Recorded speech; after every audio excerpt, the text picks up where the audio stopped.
बिस्मिल्लाहिर्रहमानिर्रहीम। अस्सलाम वालेकुम नाज़रीन इकराम, मैं हूं मखदूम शाहबुद्दीन और आप देख रहे हैं मेरा फेसबुक और यूट्यूब चैनल।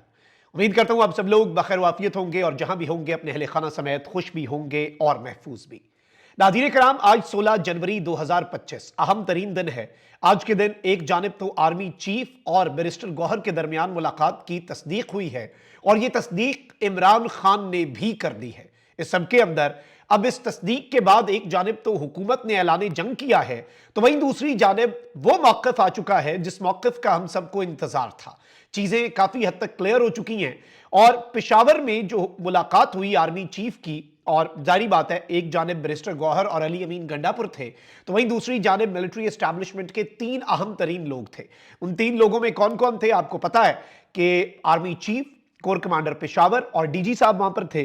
पेशावर मुलाकात पर सिक्योरिटी जराए जो हैं अब उनका भी बहुत वाजे और दो टोक मौक़िफ़ आ चुका है। इसके साथ ही साथ डीजी आईएसपीआर ने अहम तरीन गुफ्तगू की है और लाहौर में सीनियर सहाफियों से जो गुफ्तगू की है डीजी आईएसपीआर ने, वो गुफ्तगू भी मैंने आपके सामने रखनी है और ये गुफ्तगू भी जो मुस्तकबिल का एक लाया अमल है, जो पॉलिटिकल लैंडस्केप है, उसके तनाजुर में बहुत ज्यादा इंपॉर्टेंट है।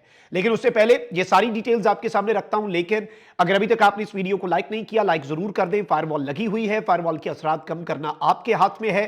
फायरवॉल के असरात किस तरह से कम किए जा सकते हैं, लाइक करें, ज्यादा से ज्यादा कॉमेंट करें और मुख्तलिफ व्हाट्सएप ग्रुप्स के अंदर इस वीडियो को शेयर करें। और जो लोग वीडियोस नहीं देख पा रहे हमारी, वो वीपीएन का इस्तेमाल करके हमारी वीडियोस देख सकते हैं। नाज़रीन इकराम, इमरान खान साहब ने पार्टी चेयरमैन बैरिस्टर गौहर की आर्मी चीफ से पेशावर में होने वाली मुलाकात की तस्दीक की।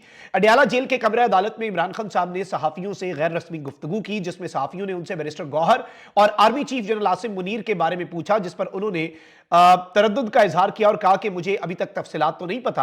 ताहम बाद में इमरान खान साहब ने बैरिस्टर गौहर की आर्मी चीफ से मुलाकात की तस्दीक की और कहा कि जी अच्छी बात है, इसमें कोई मुज़ायका नहीं है और अगर कोई बातचीत शुरू हुई है तो इसे खुशाइन समझना चाहिए, यह पाकिस्तान के लिए अच्छा है। हम चाह रहे थे कि मुज़ाकरात हों और जाहिर बात है कि इसमें पाकिस्तान के इस्तेहकाम की बात होगी। इमरान खान साहब ने कहा कि एस्टैब्लिशमेंट को हमसे बात करनी चाहिए, मैंने कभी भी नहीं कहा कि मुज़ाकरात बंद हैं, हमेशा बातचीत का कहा है। दूसरी तरफ से दरवाजे बंद थे, अब अगर बातचीत शुरू होती है तो पाकिस्तान के इस्तेहकाम के लिए, आइन और कानून की बालादस्ती के लिए हम बात करेंगे, किसी डील या ढील के लिए बात हम नहीं करेंगे। दूसरी जानिब बैरिस्टर गौहर साहब, मैंने कल वैसे ये खबर दी थी और बहुत से लोगों ने यह कहा था कि नहीं जी बैरिस्टर गौहर साहब तो तरदीद कर रहे हैं, आप इस मुलाकात के ऊपर और अपनी खबर के ऊपर क्यों डटे हुए हैं। तो मैंने कल भी कहा था, ये बात रात को भी की, फिर आज सुबह भी की कि भाई मैं अपनी खबर के ऊपर डटा हुआ हूं और अब बैरिस्टर गौहर साहब जो हैं उन्होंने खुद ही तस्दीक कर दी है। तो जो लोग कल से ये कह रहे थे कि बैरिस्टर गौहर ने तरदीद किया, तो ऐसा कुछ नहीं हुआ। बैरिस्टर गौहर कोई अथॉरिटी नहीं है। देखें, बहुत सी चीजों की तरदीद सियासतदानों ने करनी होती है, उसकी वजूहत होती हैं। अब यहां पर इंपॉर्टेंट चीज यह है कि बैरिस्टर गौहर साहब जो हैं उन्होंने भी तस्दीक कर दी और कहा कि मेरी और अली बिन गंडापुर की आर्मी चीफ से मुलाकात अलहदगी में हुई।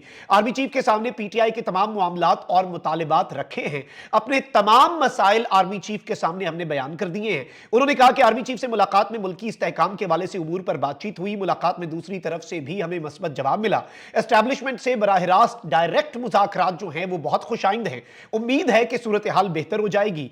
अब इस सब के अंदर नाज़रीन इकराम जो इंपॉर्टेंट चीज है वो ये है कि सिक्योरिटी जराए उन्होंने जो बात की है वो बड़ी अलार्मिंग है। और एक तरफ तो वैसे नून लीग के हवाले से मैं आपको बता दूं कि इमरान खान साहब की इस तस्दीक के बाद नून लीग जो है उसने ऐलान जंग कर दिया है और अब मुकम्मल तौर पे नून लीग जो है वो मुज़ाकरात को खराब करना चाहती है, क्योंकि ये किस चीज पर तकिया किए हुए थे, ये एक ही चीज के ऊपर डिपेंडेंट थे नून लीग वाले, और वो एक चीज ये थी कि पीटीआई की एस्टैब्लिशमेंट से लड़ाई है, पीटीआई की एस्टैब्लिशमेंट से बातचीत ही नहीं है, कम्युनिकेशन गैप है, और उसे ये एक्सप्लॉइट करके हुकूमत में भी आ गए। और वरना इनकी सीटों का हाल आपको पता है कि इन्हें कितनी सीटें मिलनी थी। अब इस सबके अंदर मैं आपको यह बता दूं कि राना सनाउल्लाह साहब ने भी स्टेटमेंट जारी की है, क्योंकि पीटीआई ने अपने तहरीरी मुतालिबात पेश कर दिए हैं और बहुत कुछ हो रहा है। आप देखें कि उस मुलाकात के बाद पीटीआई ने अपने रिटर्न मुतालबात भी जमा करवा दिए।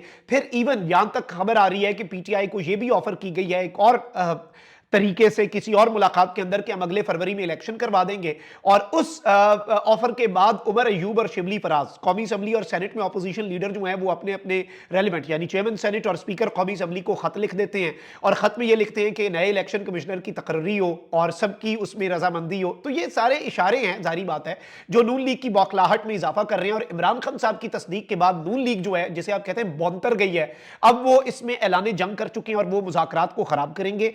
इमरान खान साहब के हवाले से और उनकी गिरफ्तारी के हवाले से राना सनाउल्लाह साहब जो हैं उन्होंने एक स्टेटमेंट जारी किया है कि इस्लामाबाद हाई कोर्ट से जो इमरान खान साहब की गिरफ्तारी हुई, और 9 मई के मामलात जो हैं उन पर देखें, इंक्वायरी के अंदर यह भी तो होना था ना कि इमरान खान साहब की इस्लामाबाद हाई कोर्ट के अंदर से गिरफ्तारी कैसे हुई और फिर उसके नतीजे में क्या हुआ। पहले तो आप गिरफ्तारी के ऊपर भी कमीशन बात करेगा।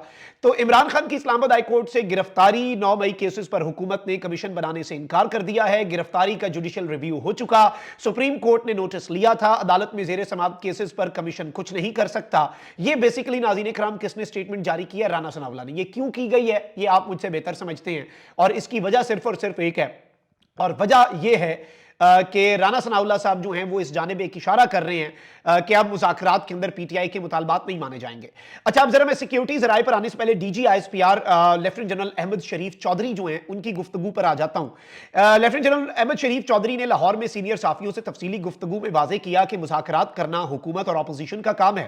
फौज 9 मई के सानहे को एक कौमी सानहा समझती है जिसमें मनसूबाबंदी के तहत अवाम और फौज को आमने सामने खड़ा करने की कोशिश की गई। फौजी तनसीबात पर हमले करने वाले इंतशारी कानून की गिरफ्त में आए। लेफ्टिनेंट जनरल अहमद शरीफ ने मीडिया अरकान के साथ तवील नशिस्त में तमाम सवालों के जवाब दिए और पाकिस्तान को दरपेश मसाइल से आगाह किया। इस नशिस्त में सहाफियों ने फौज के तर्जुमान से मुल्की सियासी सूरत हाल और महाजराई की बाबत सवालात किए तो उन्होंने वाजे किया कि फौज army chief general Asim Munir की क़यादत में अवाम के साथ मिलकर मुल्क के दिफा का मजबूत अज़म रखती है और सोशल मीडिया पर फैलाए जाने वाले चंद अनासर की घटिया मुहिम फौज और अवाम के मजबूत रिश्ते में दरार नहीं डाल सकते। और फिर इसमें डीजी आईएसपीआर ने मीडिया से गुजारिश की कि वो नफरत, सियासी बेचैनी के बजाय मुल्क की मईशत, अवामी मसाइल और गुर्बत के खात्मे के लिए अपना किरदार अदा करेंगे। तो डीजी आईएसपीआर ने डायरेक्ट बात की है। अब पाकिस्तान में जो सिक्योरिटी जराए हैं वो बड़े दिलचस्प हैं। सिक्योरिटी पाकिस्तान में मिलिट्री के हवाले से, एस्टैब्लिशमेंट के हवाले से जरा सी भी खबर इधर उधर जो है वो नहीं की जाती है। आपको भी पता है उसकी वजूहात क्या है। लेकिन अब इस सारी की सारी सूरत हाल में सिक्योरिटी जराए से जब भी पाकिस्तान के तमाम तर मीडिया चैनल्स के ऊपर कोई खबर चलती है तो आप मुझसे बेहतर समझते हैं कि उसका क्या मतलब होता है। अब इस सब में बड़ी डेवलपमेंट ये हुई है कि आर्मी चीफ और पीटीआई की रहनुमाओं की मुलाकात के हवाले से सिक्योरिटी जराए की वजाहत आ गई है। जराए का कहना है कि बैरिस्टर गौहर और अली मीन गंडापुर से पेशावर में बातचीत सिक्योरिटी सूरत हाल पर हुई।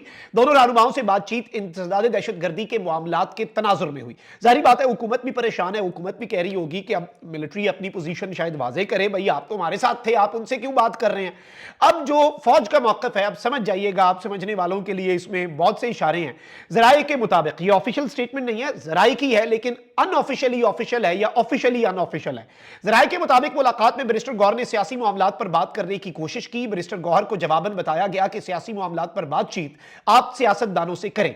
जराए का कहना है कि बातचीत को सियाको सबाक से हटकर पेश किया गया और सिक्योरिटी मामलात पर होने वाली बातचीत को सियासी रंग देने की कोशिश की गई।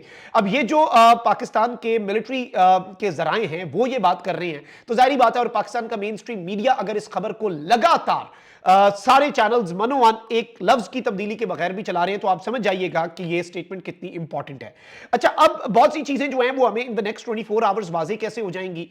इमरान खान साहब और बुशरा बीबी साहिबा जो हैं उनके खिलाफ 190 मिलियन पाउंड स्कैंडल केस 23 दिसंबर, फिर 6 जनवरी, फिर 13 जनवरी, ये फैसले 3 दफा मुअख्खर हुए। अब कल 17 जनवरी को इसकी डेट दी गई है और हमारी इत्तलात के मुताबिक ये आगाह किया गया है कि यह फैसला कल 11:30 बजे सुनाया जाएगा। अदालती हमले की जानिब से इमरान खान साहब की वकला को भी आगाह कर दिया गया है। नासिर जावेद राना जुमे के रोज 11:30 बजे 190 मिलियन पाउंड रेफरेंस का महफूज फैसला सुनाएंगे और इसमें 3 मरतबा मुअख्खर होने के बाद यह फैसला सुनाया जाएगा। ऑल्दो अलीमा खान साहिबा, खान साहब की हमशीरा ने यह स्टेटमेंट दी है कि हम दुआ करते हैं कि इमरान खान साहब को अलकादिर ट्रस्ट केस में एज सून एज पॉसिबल सजा हो ताकि हम आगे बढ़े। इससे पहले भी सजाएं हुई, हमें इससे फर्क बिल्कुल भी नहीं पड़ता और ये चीजें जो हैं ये हमारे लिए मैटर नहीं करती, ये इशू नहीं है, ये हमारे लिए बिल्कुल नॉन इशू है। लेकिन इस सब के अंदर नाज़रीन इकराम 2-3 चीजें जो आज के दिन में हुई हैं। तस्दीक हुई बैरिस्टर गौहर की जानिब से, खान साहब ने खुशाइंद करार दिया, मिलिट्री जराए की तरफ से खबर आ गई, डीजी आईएसपीआर की स्टेटमेंट आ गई और जैसे ही आर्मी चीफ से पीटीआई की मुलाकात की खबर आई तो नून लीग जो है वो मुज़ाकरात को खराब करने के लिए जारहाना मूड में आ चुकी है और हुकूमत जो है वो अब पाकिस्तान तहरीक इंसाफ के साथ बाज़ाब्ता तौर पर ऐलाने जंग कर चुकी है। कमेंट सेक्शन में राय का इजहार जरूर करें। अपना बहुत ख्याल रखें। अल्लाह निगहबान। पाकिस्तान जिंदाबाद।